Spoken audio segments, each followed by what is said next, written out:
Oui, le président américain s'est lâché dans cette interview avec des propos très directs, très forts contre Netanyahou. Alors ça fait des semaines que Joe Biden fait savoir, par le biais de son entourage, par le biais de fuites dans la presse, qu'il est très remonté contre le Premier ministre israélien. Mais là, pour la première fois depuis le début du conflit, il exprime cette frustration à haute voix, à la télévision, sur une chaîne qui est d'ailleurs plutôt classée à gauche et regardée essentiellement par des électeurs démocrates.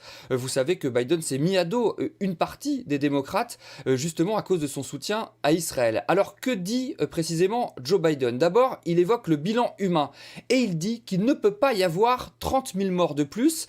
S'il reconnaît qu'Israël a le droit de se défendre, Biden répète qu'il faut faire plus attention aux vies innocentes et il ajoute cette phrase qui risque de faire beaucoup de bruit, je cite: Netanyahou fait plus de mal que de bien à Israël. Une façon de dire que le bilan humain extrêmement lourd, que l'aide humanitaire bloquée, tout cela sape la cause de l'État hébreu sur la scène internationale. Joe Biden qui est aussi interrogé sur les lignes rouges dans ce conflit. Est-ce qu'une offensive massive sur Rafah est une ligne rouge? Oui, répond Joe Biden. Que se passerait-il alors si Israël la franchit?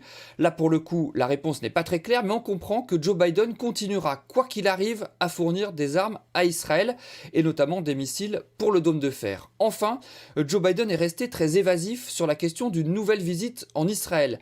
Certains laissent entendre qu'il pourrait s'y rendre et prononcer un discours depuis la Knesset, ce qui lui permettrait de s'adresser directement aux Israéliens et, d'une certaine façon, de contourner Netanyahou. Devriez-vous faire cela? Interroge le journaliste.